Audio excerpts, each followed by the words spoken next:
Karthik Dhanasekar is working as a lecturer in Department of Information Technology, Anna University, Chennai. He finished his MCA from Urumu Dhanalakshmi College, Bharatidasan University. He finished his ME in Computer Science and Engineering from College of Engineering, Anna University. His areas of interest are multi-core programming and architecture, programming models, compiler, automata theory, cryptography, and algorithms. He is an expert in subjects like compiler design, formal languages and automata theory, analysis of algorithms. His research area is code generation for multi-core architecture. Welcome to the UGC lecture series. In this episode, we are having the subject that is theory of computation. It is the third episode of the subject. Let me start with the recap of what we had in the previous episode of the subject. In the previous episode, we have seen what is regular language and what is going to be the various description tools for the regular languages. Then we have seen that is what is the definition for deterministic finite automata. Regular language is the one in which we are having that is any finite automata.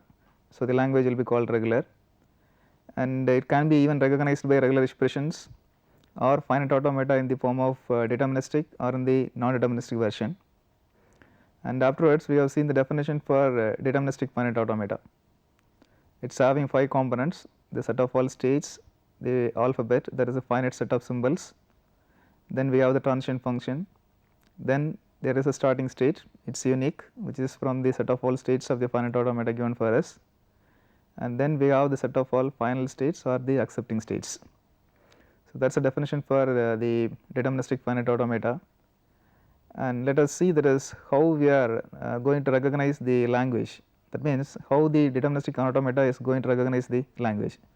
So, the definition here is the set of all strings, that is x, and the condition what we are having for this recognition of x is we must have the transition function, that is extended transition function. It is an extension for the del transition function.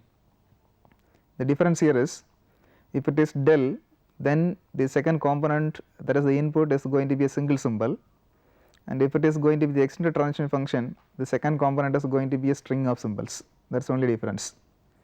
So, when you start with the starting state, that is q naught, after completing all the symbols available in x, if you are able to get a state which is in f, then we can say that x is in the language recognized by the given deterministic finite automata, and the x must belongs to the sigma star. Sigma means the input alphabet, and it is going to be the closure of the input alphabet. So, you can have any string from the sigma star, but it is going to be in the language of the automata only if del cap of q naught comma x is in the final state of your deterministic finite automata. So, now the question is how a string is going to be recognized by this finite automata. So, we have a finite set of states, we have a finite set of symbols, and we can form any string from the finite set of symbols, that is going to be the alphabet, but we have to verify whether the string is going to be accepted by the finite automata or not. So, for that we have to start from the unique state, which is called the starting state of the finite automata, and then from there we have to apply the transition for the very first symbol of the string. Let us see the string of that is given for you is a1, a2, a3 up to an, that means n number of symbols. It is going to be the sequence of symbols available in the given string, and that is a string which we have to verify whether it is accepted by this deterministic finite automata or not. We have to apply the transition function from the starting state of the DFA, that is q naught, and see what is going to happen for the first symbol, that is a1. If it is a valid symbol for which a transition is defined, then assume that we are getting a new state, that is q1, where q naught is going to be the start state or initial state, and a1 is the very first symbol available in the given string to be verified, and q1 is the state which is there in the deterministic finite automata. Actually, we are getting this state after applying the transition a1 from q0. Keep continuing this process for the remaining symbols available in the given string, that means a2, a3 etc. up to an. Assume that we are reaching the states q2, q3 etc. up to qn after recognizing the symbols one by one from, that is a2, a3 up to an. So, in general, let del of qi minus 1 comma ai is going to be qi for each I, that is from I minus 1 the state, for the input symbol, that is ith symbol, if you are getting that is qi as the state, then we will be continuing with the next symbol, that is ai plus 1 from qi, then ai plus 2 from qi plus 1, keep on doing this, and this is to be done for all the states, that is up to that is qn. Now what should be done is, we have to ensure that there are no more symbols available in the buffer, that is a1 to an is completely processed, and verify whether this qn is in f or not. If qn is in f, then immediately we can say that the string of symbols, that is a1 to that is an, is accepted, and if you find that qn is not in f, then the string, that is a1 to an, is not going to be accepted. So to declare that a string is not accepted by the finite automata, either we should find a situation where there is no transition for the current input symbol, that is one case in which we will not be able to completely process all the symbols available in the buffer. Otherwise, we will be in a state after completely processing all the symbols, that is a state which is not there in the final state of the given automata. In both cases, we will say the string is not accepted, otherwise we will say the string is going to be accepted. The next item is, given a finite automata, how it is going to be described or how it is going to be represented. That is, we have already seen one form of representation, that is quintuple representation, in which we will be having a formal representation for the finite automata with the 5 components. We have states, then input alphabet, then transition function, starting state, and a set of final states. You write everything in the form, there is formal version, and that itself is the complete representation of the finite automata. But we have other 2 important representations for the finite automata. They are the transition diagrams, and another one is going to be the transition table. The normal version, the representation for finite automata, that is going to be formal quintuple representation. Other than that, the 2 other forms, one is going to be the transition diagram and another one is going to be the transition table. So both are very familiar, but in terms of their representation, there is no difference or no significance in going for transition table over the transition diagram or transition diagram over transition table, nothing like that. So let us start with the initial representation, that is how we are representing with the help of the transition diagrams. So assume that you are given a finite automata with all the 5 components, that is q, sigma, del, q naught and df. Now it is treated as a graph here, because we are having lot of states and then transitions are available. The transitions are defined for various symbols from the input alphabet. So it will be giving a picture of that is equivalent for a graph. So we are defining this quintuple as a graph with the following conditions. The first one is, for every state available in Q, that is the set of all states given for this very first component of the finite automata, there must be a node in the given, that is resulting graph. That is in the transition diagram, for every state available in Q, there should be a node available. The next one is, if you are having a transition that is del of q comma a, which is giving you a state that is P, that is if it is there in the finite automata given for us, that is in A, then we have to create a node that is Q, that is a source node, and another node that is P, that is going to be destination node, and these 2 are connected by an edge going from Q to P, and its label is going to be the symbol that is A for which the transition is evaluated. So if you have a transition that is del of q comma A, add a node Q and add a node P, then add a transition from Q to P labeled A, and this process is to be repeated for all the transitions available in the given transition, whether it is a finite automata or a deterministic finite automata. So now the question is how we are marking the starting state and how the final states are all marked. The start state is marked with an incoming edge whose label is going to be start with no predecessor at all. That is, if you are having that is q naught, it is having an incoming edge and its label is going to be start. Start is actually a notation and it is not a symbol available in the given address alphabet. It is just for marking that this is a place where we have to start as far as the string recognition is concerned. And the next one is how we are marking the final states. We can have any number of final states, even all the states available in the given finite automata may be the final states. So how they are all identified as final states? We just mark double circles in order to identify the final states. So every state which is in the final states, that is F, will be marked by a double circle. So we can very easily differentiate whether a state is going to be final or not. So this is how the definition of the transition diagram is. It is going to be a graph with all nodes are having the, that is states, and the transitions are marked by the edges. The next representation is going to be the transition table representation. So it is once again representing the same finite automata, but here the difference is instead of going for a graph, we will be going for a table. In the table we will be having 3 columns. The first column is going to be the states which are available in queue, and the second column onwards, it can be any number of columns, that is second, third, fourth, it is depending upon how many symbols we are having in the finite automata.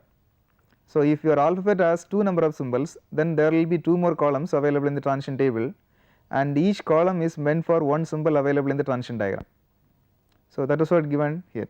So rows are all columns actually corresponding to inputs, except the very first column in which we will be having the states, and every row is corresponding to a state. Actually they are all denoting the transitions. So if you are having there is a transition from the current state, then there will be an entry available in the current row, and if there are more number of transitions available, then for every transition there will be an entry available in the table.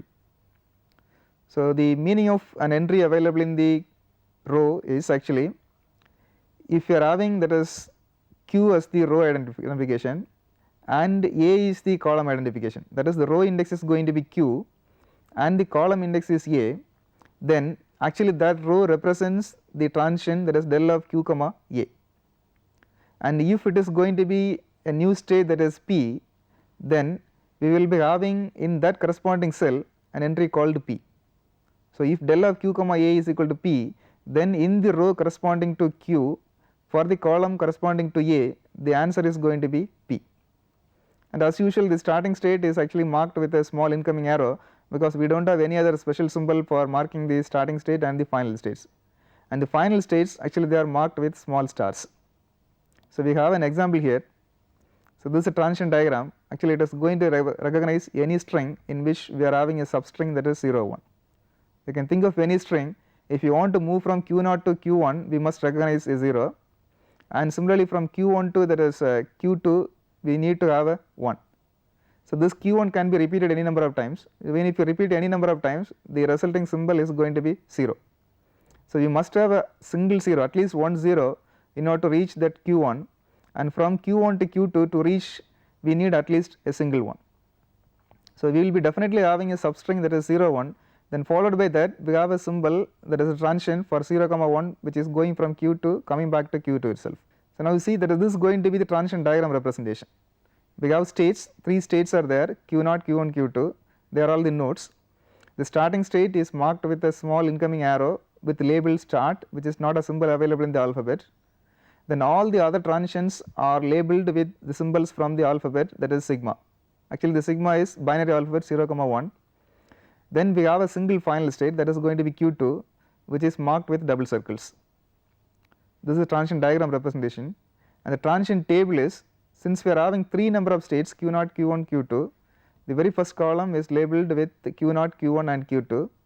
Since Q0 is starting state, we have a small incoming arrow, and Q2 is the final state, so we have a star which is denoting that Q2 is the final state. Then we have 2 more columns representing the various symbols available in the alphabet 0, 1. Then see that Q0, 1 is coming back to Q0. It means that there is a transition del of Q0, 1 is coming back to Q0. So we will be having that as Q0, and that is Q0, 1, it is coming back to Q0. So Q0, 1 coming back to Q0. If it is Q0, 0, it is going to Q1. So it is going to be Q0 and 0, it is going to Q1. So this is how we are representing the various transitions available in the transition diagram. So we will be having either a transition diagram or a transition table, or we can have the formal representation of the, that is your deterministic finite automata. So we can go for any kind of representation, it is up to the convenience of whoever is using this kind of transition diagrams or the finite automata.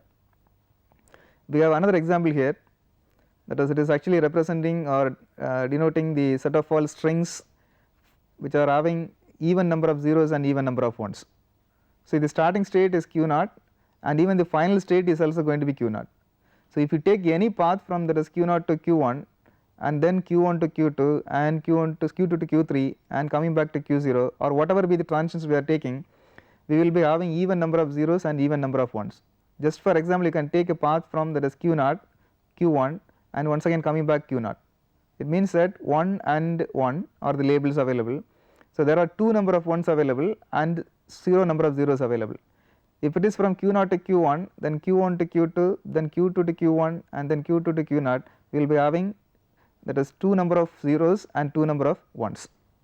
So this is a very simple example in which we are having a string, that is string or a strings which are having even number of 0s and even number of 1s. Let us go for a short break. After that we will continue this lecture.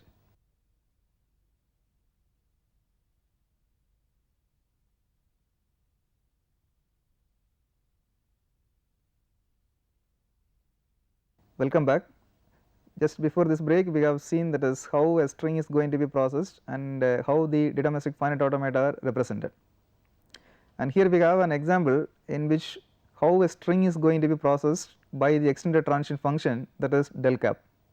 Actually it is a function whose definition is recursive, and if it is going to accept the second component, that is your second input, as empty, then it will not make any change on the state. That means del cap of q comma epsilon is going to be q, and if you are having the second component a string of symbols, then we have to recursively define the string. Assume that suppose if you are having, that is x is a string, you can divide it into w comma a, wa, where a is going to be very large symbol and w is going to be remaining symbols. So first of all we have to find out the transition function for, that is del cap of current state comma w, then from there you just apply the transition function del. You are keep continuing all these processes until we find that the second input, that is your string, is going to be empty. Once we have seen the string is empty, then it is going to be the basis where we can get the result directly by simply copying whatever the source is as the output. Because as far as deterministic finite automata are concerned, by default if there is no symbol available as the input, it cannot make any change on the state. Here we have an example, that is del cap of q0 comma, that is 0 1 1 0. That means actually we have seen a previous example, that is recognize the set of all strings in which even number of zeros and even number of 1s are there. Now how it is going to be recognizing the strings? The string which we have taken as example is 0 1 1 0. It is having even number of zeros and even number of 1s. So first assume that this is going to be a string, that is x, which is divided into wa, and a is nothing but the very last symbol 0, that is now splitted. So del cap of q0 comma 0 1 1, that is our w, then the resulting state is now subjected with the input, that is 0, but the transition function is going to be, that is your del. And next once again we are expanding this del cap of q0 comma 0 1 1. So for that once again we are splitting that, leaving the last one, it is going to be the second input for this transition function, and what remains is 0 1. The next iteration what we are having is 0, and finally we will be having only this epsilon. So once we have reached this state, that is del cap of q0 comma epsilon, we find that the answer is going to be q0, because the del cap function will not change the state if the second input is going to be epsilon. Epsilon means that is empty string. So now we have to repeatedly apply the various transitions for the, that is your transition function just directly from the given transition diagram or transition table. So we are having, that is q0 comma 0, for that the answer is going to be q3, then the next input symbol is 1. So from q3 comma 1 we are getting q2 from the transition diagram, from q2 1 it is going to be q3, finally it is going to be q3 0, we are getting, that is q0. So to say that is whether the string, that is 0 1 1 0 is accepted or not, we have to verify whether the state finally we have reached is in f or not. Here we find that the state q0 is in f, so we can simply say that the string is accepted by this deterministic finite automata. If we start with the string something like 0 1, which is not having even number of zeros and even number of 1s, in that case we will not be able to reach the final state, so we cannot say the string 0 1 is going to be accepted by this finite automata. So this is how we are making use of the extended transition function for recognizing the strings of this finite automata. Here we have few more examples. So this is the one in which actually the strings recognized by this automata are all binary interpretation which is divisible by 5. You take any that is integer whose binary interpretation, if it is divisible by 5, then it is accepted, otherwise it is not going to be accepted. So just for example we shall take the that is binary equivalent of 5, it is going to be 1 0 1. So we have to start from the starting state, that is a, 1 will go to, that is b, and from 0, that is for 0 from b it is going to c, and from next from c for 1 it is coming back to a. So, it means that 1 0 1 is going to be accepted. If I am taking another example, maybe that is 1 1, 1 1 means the binary equivalent of that is 3, which is not a number divisible by 5. In that case, what will happen is, from A if you start, it is going to B, next one it is taking you from B to D, and we do not find out any more symbols. So, the string 1 comma 1 is not going to be accepted. It means a number which is not divisible by 5, it is not going to be accepted by this finite automata. Another example here is, we have to find out the set of all strings which do not have a substring that is 110. That means any string which is going to be accepted by this finite automata should not have a substring that is 110. Just for example, you can take this 110 itself as a string. So, if I start with that is A with 1, it is going to be B, the next one is going to be C, the next it is 0, it is going to be D, which is not an accepting state. But if you are taking a string which is having that is 1 1, in that case A to B and then B to C, and we find that C is going to be the final state.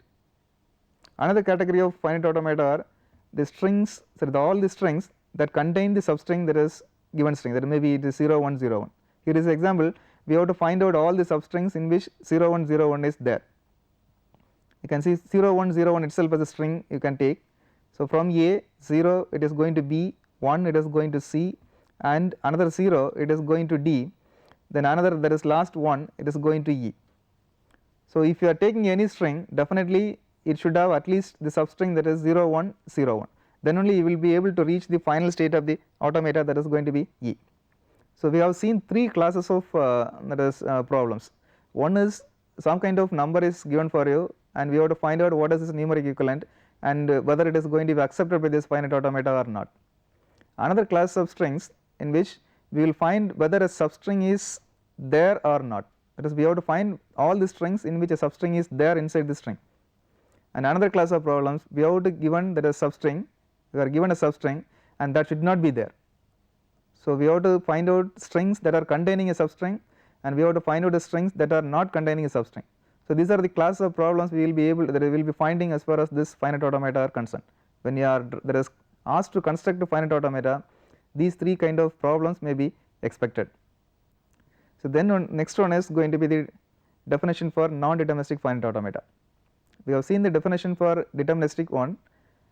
In every state of the recognition process, the finite automata can be in at most one state at a time. But whereas in the case of non-determinism, it is possible to have more than one state simultaneously. So, here is a definition available for us. Actually, for every pair of state and an input symbol, there may be several possible next states. So, what is the difference? As far as the deterministic version is concerned, it is not possible to have more than one state at a time. So, it is contradicting from the deterministic finite automata, where the next possible state is going to be uniquely determined. And as far as the language recognition power is concerned, both NFA and DFA are going to have the same power. So, the language recognized by NFA is same as the language recognized by the DFA, but how they are all represented and how they are all recognizing, that is the place we are actually differentiating the NFA from DFA. When we are finding that both the languages or both the finite automata are having the similar power in terms of language recognition, the question is, why do we go for an NFA? The only reason is, it is much easier to construct NFA than constructing DFA for the same language. So, you are given a language, and if you are asked to construct DFA, we find it is difficult than constructing an NFA.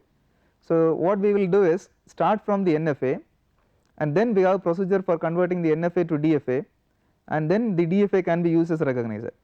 So, by default an NFA cannot be used as a recognizer because of it can be in more than one state at a time.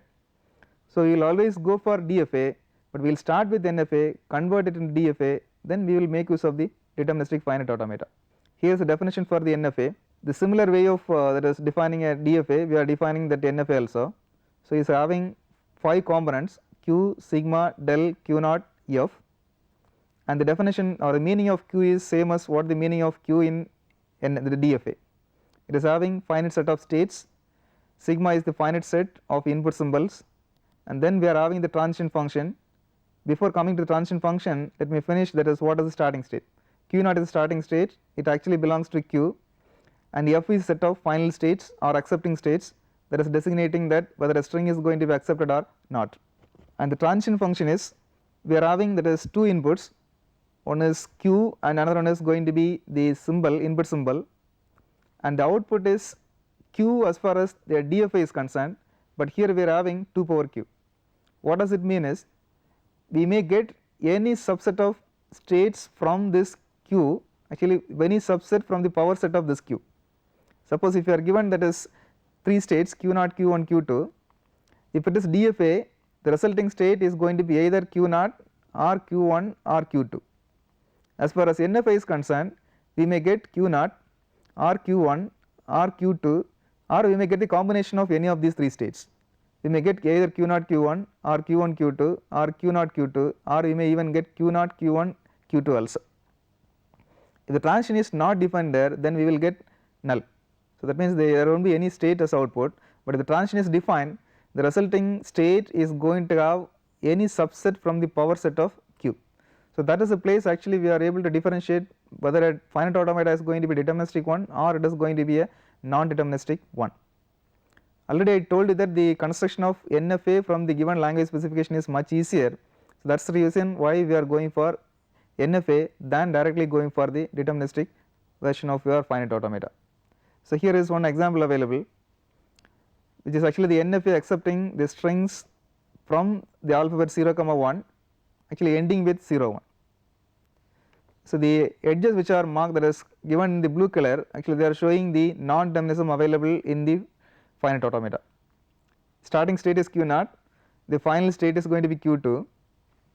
You take for example from q0, suppose if the first symbol we are having is 0. So now we can even reach q1 or we can stay back in q2 also, q0 also, because of the transition from q0 to q1 is labeled 0, the transition from q0 to q0 is also labeled with 0, it can be either 0 or 1. So even for 0 also we need to take the transition that is q0. The question is, can we skip one of the states or one of the transition or not? If we skip one of the transition, sometimes what we will be resulting is some valid string may not be recognized as valid string, it will say that this string is not accepted.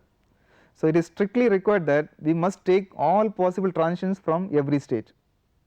So if you are defining the transition function, here is the transition table available, del of q0, 0 is q0 and q1, and suppose if it is going to be 1, we will be able to reach only q0, and as far as q1 is concerned, we do not find out any transition for 0, so it is going to be pi, which is denoting null set, and from q1 for 1 the transition is defined, so it is going to be q2, and from q2 no more transition, so the output is going to be pi as far as both the cases are concerned.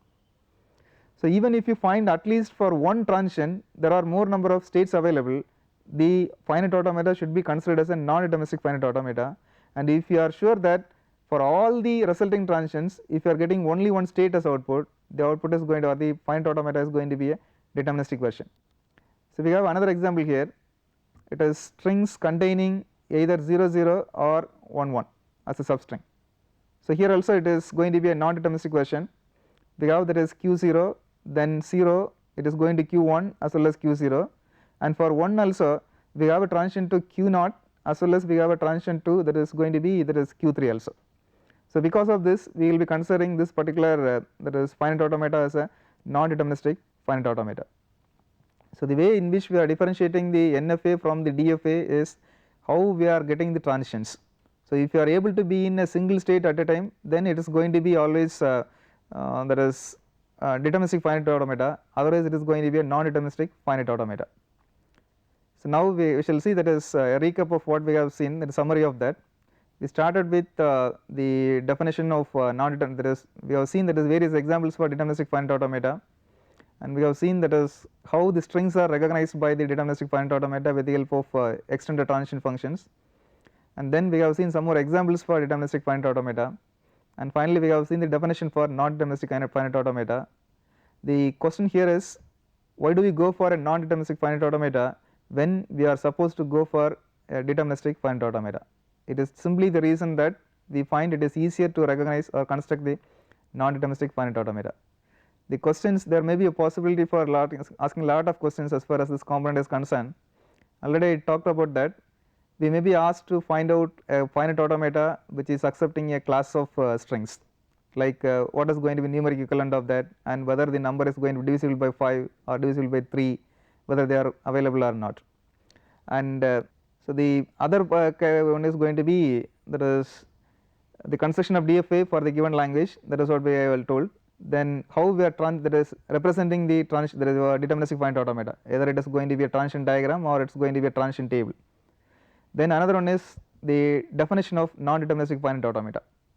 Definition of non-deterministic finite automata, actually it is differing only in the sense that how the transition function is recognizing the transition function is defined, whether it is going to be a single state as output or it is going to be multiple states as output.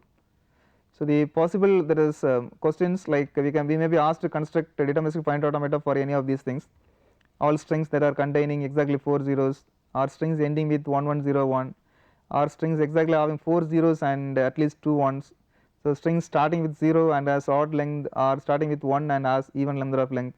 So similarly we will be having lot of possible questions as far as this construction of DFAs are concerned. Not only that, we may even have, that is the language recognition power of NFA and DFA. And another question is how we are defining the extended transition function so that the strings will be accepted by the NFAs. And actually we have already seen the extended transition function for DFA also, how the strings are accepted. So wherever we need to accept a string from the finite automata, it is required that we must go for an extended transition function. So these are all the possible questions as far as this episode is concerned. With this I complete this episode. We shall see in the next class. Thank you all.